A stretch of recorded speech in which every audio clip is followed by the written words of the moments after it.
Hi and hello watch fans, and welcome to another edition of The Real Time Show with me, your friendly neighbourhood watchmaker, Rob Nuds, and my co-hosts, Alon Ben-Joseph and David Vaucher. Today we will be analysing the Audicle David wrote on the Argon Spaceone, which is currently live on Kickstarter and will be for another day or two, so if you haven't seen it yet and you want to get one, make sure you hurry over there after you've listened to this episode. Firstly, hello gents, how are you both? All right. Well, thanks so much for having me. I'm super pumped to be back after a long time, and what a watch to be back with. Yeah, it certainly is an interesting one for us to discuss. It's not like many things we've seen before, and certainly not at this price point, as we restated on a couple of occasions in the article. So let's start off from a very personal perspective with Alon's opinions on this piece and what he thought when he first saw it. Disclaimer, I ordered the carbon version, and I knew I'm going to buy it the first time we saw a picture from Guillaume Lede. He showed us some pictures while he was working on the project. We have seen the prototypes, Rob and I, when we were at Geneva Watches and Wonders Fair. And then we had a heated debate because I'm a titanium guy, so I wanted to go to titanium, but I don't know why the carbon spoke to me. Later on, it was announced that the carbon and I don't remember which one, titanium, one of them were limited to 100. This is a subscription sale. So one time, everything that gets ordered until June 9th, I believe. So 1 or 2 more days, guys and girls listening, to order your watch on Kickstarter. And then it's over and they move on to chapter 2. I said to myself, I'm getting one for sure. As the regular listeners know, I'm a huge fan of these futuristic designs, Uhrwerk and MB&F. And another disclaimer, I actually got my first Uhrwerk watch ever last week, which I gifted to myself for my 44th birthday, as I'm still 4 years into my midlife crisis. I said, F it. Life is too short. I'm going to do it. It's one of my grail watches. I got the UR103.09. Actually bought it off a buddy of mine in white gold, so I'm super happy, super pumped. And you actually mentioned that, David, in your article, that it can be a gateway drug to buy an Argon watch as a stepping stone to an aspiring customer who wants a Uhrwerk, MB&F, etc. And it's true. I totally agree with you. And I believe also the reverse is in place, because I actually rocked that Uhrwerk this weekend while going to a festival at the kiddies farm with my kids and getting literally dirty there. And I don't think that was the right place to wear my Uhrwerk.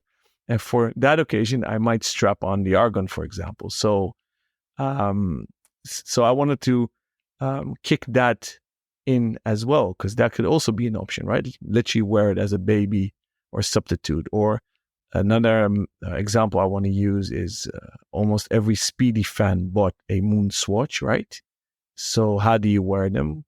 Locations you don't want to wear your heavy metal or expensive moon watch or Speedmaster watch, you probably might strap on a moon swatch. That could be a reason, unless you want to color match your outfit. I was fast enough to obtain the carbon one, so I'm very excited to see it in the flesh. And the third disclaimer I want to put out there, I did not think one split second about the Bethune Dreamwatch. Strangely enough, because obviously it was on my radar, the moment somebody said it, hey, it is also a watch that could remind you of that watch, I immediately remembered Alicia Keys' husband, Swiss Beats, rocking one of those. That's the first time I've ever seen one. I'm a huge fan of futuristic designs. I'm a fan of spaceships. So I am a Star Wars and Star Trek geek. So it really resonates with me. I think you've touched on a couple things I didn't think of in the article, and a couple things I think that we can still tie into it. So I think from the design point of view, I mean, there's 2 parts to the design. I think the second part is kind of the imitation of the Bethune, and we'll probably spend quite a bit of the article talking about that. But I think just touching on the spaceship looks, I mean, I mentioned that in the article, but there's this school of design, or at least a subreddit on Reddit for what it's worth, called retrofuturism. And it's the future as imagined from the point of view of like the mid-century, so 1950s, 1960s. And it is kind of strange that, watches which are, I mean, they're out of date. They're, functionally out of date, but people seem to love them when you put them in a futuristic shape. So it just seems to make people's like pleasure centers go off as it did for you, Alan, right? Because you saw it and you wanted to buy it. So that's interesting. And that was something that caught my attention. But on a personal level, one thing I just want to mention here, and I'm mentioning it up front because I don't think we'll spend too much other time on this episode talking about it, but can we talk about the fact that like this is a French project? I mean, Guillaume Ledet, Theo Offray, like, they're French, and you probably couldn't tell if I weren't telling you. This is to the TRTS listeners out there, but I'm French, and France before the quartz crisis was a large manufacturing center for watches, and even if you look at the history of the Swiss watch industry, it's very closely tied to France and some of the decisions that the French made at the time. And so, to me, having two young French guys with extreme credibility in the business take this on means that maybe 5, 10, 20 years down the line, France does become a manufacturing center again. And ultimately, that's just good for the entire industry. So I think we have two important axes as I see them to this project. That's the kind of aesthetic one. And then, of course, the underlying sort of industry piece, which will probably play out over a longer time. That's an interesting point about the Frenchness of the project. I mean, I'm all for that. The more nations that can pick up tools and contribute to watchmaking, the better, in my opinion, because it just gives us much more diversity to choose from. And it's certainly very heartening to see a country that has such an esteemed history in the craft to be bringing it back. And Guillaume is one of the most active, I would say, entrepreneurs in watchmaking at the moment. And this is the latest string to his bow. And what a string. I mean, you talked about the design of a Debutune already, which I suppose, given the fact that I am maybe playing the role today of the detractor, as we do in these Audicle analysis shows, we should have to talk about it and say, well, yeah, okay, I'm going to pose some of the negatives and I want your responses to them. I've seen some very good ones in the Audicle. I've seen some very good ones in the Real Time Show Network, which for anyone that doesn't know is our WhatsApp chat group for all of our most dedicated listeners. If you'd like to be a part of the network, then please just get in touch by one of the usual channels. So, the Debutune Dream Watch. It's an incredible thing. It made waves when it launched. It has a very novel display through this little window close to the crown, in the case of the Dream Watch, which is right next to the hand as you wear the watch on your left wrist normally. And it has a moon phase, which is something the Argon doesn't have. I think that's a little bit ignored sometimes. They are actually functionally quite different. And they are very different in terms of build quality and brand prestige and the designer's own pedigree. But they are clearly cut from the same cloth. Now, there was one point in the article that I really liked, and that was the fact that you brought up all of the round watches in the industry and how nobody says, oh, it's just another round watch. I mean, maybe we hear that every so often, and that's probably not a very nice thing to say about a watch, but it's normally true. Watches are normally round. The vast majority of watch cases are round. We don't kick off when we see a square cushion-shaped case and say, oh, it's just like a Tag Heuer Monaco. Maybe we do with a Panerai or something like that, perhaps. Maybe that is an example of anything that strays from the norm. There seems to only be one perfect type of it. And we've heard some criticism that this watch is way, way, way too similar to the Debutune Dream Watch. When you put them side by side, there's a couple of very key differences, and maybe more differences than there are similarities. And the main one is, of course, the crown being on the other side. I hate to say this, I prefer the crown on the Argon. I think that's like actually a much nicer, more dynamic position for it. And it certainly keeps it out of the way of the wrist as it flexes. And talking of the wrist flexion, there is also this scalloped end of the case, which on the Argon, which enables you to move your hand up and down. But, Alon, I want to pass it on to you.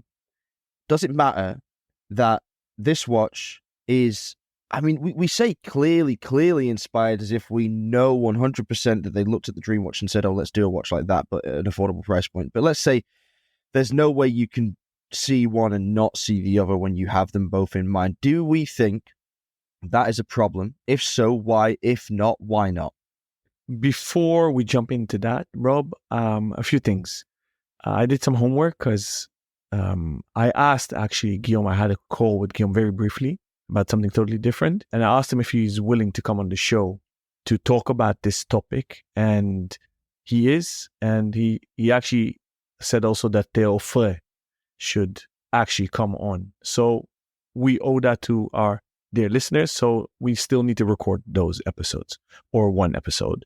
And I've been saying on the show that the founder of the Bethune is Belgian, but I stand corrected. I did a bit of homework, but he's actually French. So David, another Frenchie for you. And I wanted to kid around with you that the Argon project being French almost put me off from not buying it, but I'm just kidding. As Rob said, it's actually awesome that we see so much activity back in the old world, which is Europe. And what I want help here, David, is the pronunciation, because Rob and I were twisting our tongue. So is it Denis Flegiole? It's Denis Flageolet.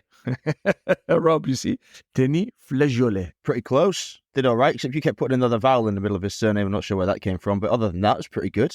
We apologize to you, Denis, for all the mistakes we made on air beforehand. I would love to have him on the show. So as you said, rightfully so, Rob, we have no idea if it's inspired or not. Now, we have to correct ourselves also a little bit because we keep on talking that the crown is on the other side. Theo Offray and Guillaume Lade did pull a 180 on us because mid-air during the Kickstarter campaign, they did a extra injection, I believe, of limiteds, which they did right-hand crowns as well. Yeah, but the crown is still on the other side. Like, that's not that. I mean, if you wore the right-handed version on your left hand, it would just not, the watch would be backwards. Exactly. Okay, right. I've been studying the Bethune a bit. There are many dream watches, many iterations. It seems they keep on making small batches with small changes. And the funny thing is, Denis is not only a watchmaker, but he's also a blacksmith. And that made a lot of sense to me because the dream watch is more of a sculpture. I don't really see a spaceship in that. Obviously, when I look very hard, I could see it because of the moon phase on it. You could say, hey, there's a link with stars. That's why that watch didn't pop into my mind when I thought about these futuristic designs. I see actually a beautiful 1950s car in it, or a very sleek boat or ship. And that's why I didn't recall it. Obviously, the biggest similarity is the turning hour-minute discs. But is it that innovative? Can the Bethune claim that? I don't think so. If I rack my brain and dig very deep, weren't these watches already in existence in the 50s, Rob? Well, there have been quite some iterations of hour discs in the past, yes. So I think that to say that de Bethune invented the time display would not be absolutely correct. I think the jump in hour aspect of it is quite clever, and there's definitely a complication that Theo's come up with himself to modify that movement in particular. But I think what we're talking about really is the whole concept. Like, we can break down every individual aspect of the Spaceone or of the Dream Watch and say, well, absolutely nothing is original. And that's also kind of fine. Kind of the point, maybe, the counter argument to imitation and copying and flattery is that everything's been done. And really what we're trying to do is assemble everything that has been done already in a new and novel way. Like, the combination of elements should be really what we're focused on, I think, these days. I mean, how new can a watch case really be in terms of its shape and its operation? I mean, they have to be worn on a wrist. That's pretty limiting. That's a massive limiting factor when it comes to the design. Like, you have to have some kind of ergonomics built into the case so it can be worn. And so when you look at the elements, when you look at the curves of the Dream Watch, it's far more voluminous than the rather flat and subtle edges of Spaceone in comparison. They simply have a very similar silhouette and are cut from the same, shall we say, emotional cloth, rather than their proportions being absolute mirrors of one another. A couple things I want to bring up here. One, well, I guess I'll start with the 10,000 foot view first. And you had a very key word in your response, which was the whole concept, right? And so maybe, well, hopefully we have some time to touch on this at the end of, or towards the back half of the show. But it's really not just the design here, right? I mean, the design, we can talk about similarities or differences, but I think the delivery, the founders, the price, the sale method, I think that's all part of the novelty of this. But going back to the design, though, since that's still the topic that we're on, I brought this up in the article, and it's not the first article I've brought it up in, but Virgil Abloh's 3% rule. You don't actually need to change something that much to have it be totally new. I mean, let's imagine that for round 2, and I'm making this up, I have not spoken with Guillaume or Theo, but let's say that they made a ceramic version, or a Damascus steel version, or a sapphire version. Okay, the shape stays the same, but changing the material up gives a whole new aspect to the watch, which falls into the 3% rule, and I think at that point becomes something that's compelling on its own, and doesn't just need to be compared to the de Bethune or any other watch to be desirable. That is interesting, though, that Abloh said about the 2%. And when we go and look at intellectual property laws and copyright infringements, I believe they always say you need 7 unique identifiers that are different to not be sanctioned as a copyright or having a copyright infringement. I do think that Argon falls into that category. I don't think we can call it a copy. We can call it maybe a tribute from day one. I called it a baby Uhrwerk, baby MBNF. And for me, that's fine. And I guess the whole industry should be happy, as you rightfully stated, David, that it becomes a stepping stone for consumers, aspiring watch collectors, long-term watch collectors, to give it a test run and to see if it fits them, if they like it. And I'll give another example from my private collecting journey. I've always wanted a Patek Philippe 6000G, the so-called roulette dial. And I was always scared it was too little, because when it was still in production and in the showcase at retailers, and FYI, I could have bought them with heavy discounts back in the day. I didn't, because back then I was still on the big watch case bandwagon. The older I get, the more modest I think I become. Some people say I don't, but I want to believe that I do. So I steer more to the platinum white gold cases or titanium matte finish or steel, and less of the pink, red, and yellow gold, which I still do love. But I bought, for example, the collab between Baltic and A Collected Man, because it's clearly that they got inspired by that 6000 reference of Patek Philippe. It was also 37 millimeters. By coincidence, also had a micro rotor. So I bought that as a test drive, and I liked it so much. And I pulled the trigger on the 6000G afterwards. Now, unfortunately, I bought the Uhrwerk already. Otherwise, I could have claimed that the Argon pushed me to buy the Uhrwerk. So that doesn't fly. But if we have to believe everything Swatch Group and Omega says, the sales for the regular steel moon watches skyrocketed, no pun intended, because of people buying moon swatches, getting the gist of it, liking it, trying the case diameter, and say, hey, you know what? Plastic is not for me. Let me get the real deal. What do you, Jen, say?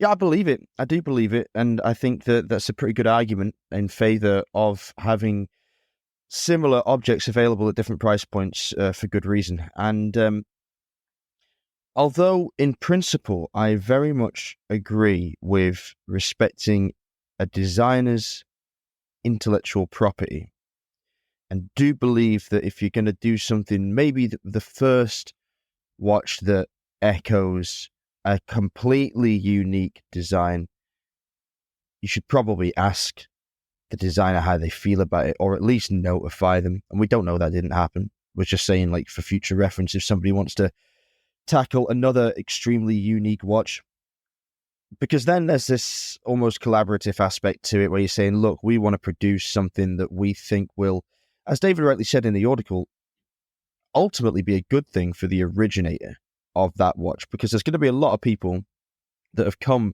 to watchmaking through Argon now, and a lot of those people are going to run into discussions like this and be like, what's a De Bethune dream watch?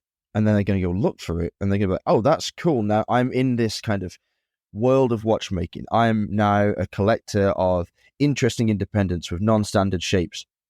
Perhaps that watch will, as we've mentioned earlier, be their grail, be the natural progression, and be something that drags them into that part of our craft. Now that's great.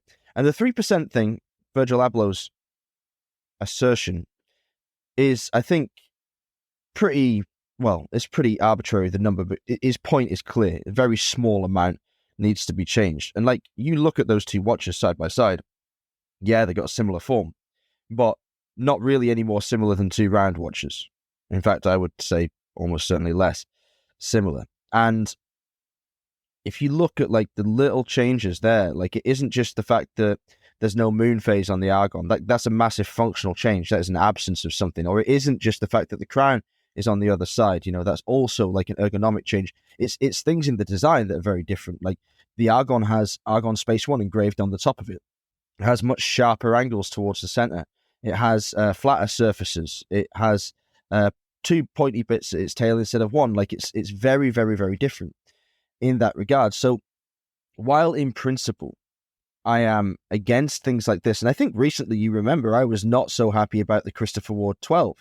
I was harsher towards that and its similarity to things like PRX and the Chapek Antarctique than I am in this instance, because in principle I agree with it, but I also realize that we're kind of falling into the trap of making too many direct comparisons with this piece and the Dreamwatch simply because there's nothing else like them. Like when we look at the specific elements of something like the 12 versus the Antarctique and the PRX, you can see like the combination of those elements. But as I said earlier, is that such a problem? Because we're looking for the finest combination almost now. List me 10 watches that are unlike any other watch in any way in the industry, and I will give you a biscuit. No biscuit for me, Rob. Not because I'm on a diet, but simply because I can't. So well said. And obviously we all agree on the IP, the intellectual property, and the artistic assets here. And it's very interesting what you said, because I thought about it a lot, because this discussion got sparked in the Real-Time Show Network, and it was a very heated debate, which was very interesting. So I remember two things. I was listening to our dear friend Ariel Adams, who was on the show. He interviewed the gentleman in the US that started the brand Barrelhead. And I've never heard of it, so thank you, Ariel. You pointed me out to that amazing project, which that gentleman is also crazy about futuristic designs, space age design, and he was adoring Urwerk. He was dreaming about Urwerk, and his dream was to create a watch that was almost a tribute to Urwerk. So Ariel, being close in California to him, they met rather early on. Ariel became kind of a mentor to him, and at a certain point he said, you know what? I need to introduce you to Martin Frey and Felix Baumgartner, the founders of Urwerk. And as he said, he did it. He introduced them. Felix and Martin invited him to Geneva to come spend days with them. They became friends, and they kind of gave him his blessing on his idea, project, and brand. Now, the first project, I believe, has been sold out. He's working on the second project. It's definitely not a copy. Would you even say it's a tribute? I don't think so. So that's very interesting, because that falls into the trail of thought that you raised, Rob, and which was raised in our network, was Theo and Guillaume should have gone to Denis and asked his permission. So by stating that, and if we agree, we then claim that the Argon watch is a tribute watch, or very much inspired. Now, we don't know, A, if that's the case, if they see it themselves that way, and if they have asked Denis. Now, my question to you both is, what if, and there are two ifs, two scenarios, if we play this game of chess or decision tree that we follow. What if Theo and Guillaume don't even think? It's similar to the Bethune. Didn't even think about it. Probably they've seen it. I mean, it's hard not to have seen this watch if you're a watch nerd. But let's assume they made this watch without having the dream watch in their minds. Okay? So that's one. And on the other hand, if they did think of it being a tribute watch, and imagine hypothetically they went to Denis and Denis didn't give his blessing. What then? Would you have killed the project being Guillaume and Theo? Back to you, gents. I mean, this one's tough because on one hand, I kind of subscribe to the saying, which is ask for forgiveness, not permission. On the other hand, it's a small business. I wouldn't want to burn any bridges. So I have to clarify again. I'm speaking for someone else when really these are kind of my points of view. The de Bethune, on one hand, the Dream Watch is a pretty specific watch. So on one hand, you could say, well, there's no way they really found out about it before. But on the other hand, it's so specific. It's like they can't really have designed one without the other. So, de Bethune, I don't think is going to be losing any sleep over this because they only made a small handful of the Dream Watches. I don't think there's a lot of crossover between the markets.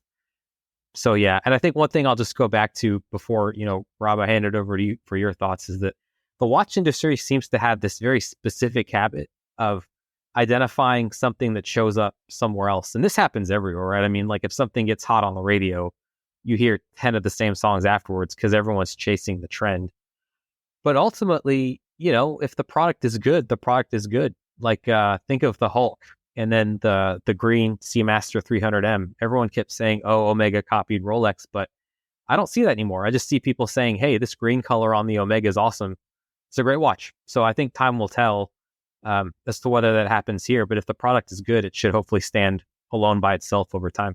Yeah, there's a slight difference, I think, between what I would say is a trend, and that's in the trend for green dials, and then the design of a watch itself. I think that obviously we are informed by the market, what is mostly commercially viable, and those things move in waves. And so designs as well as trends move in these groups. They migrate together in mass herds, shall we say, from one part of the design canon to the other.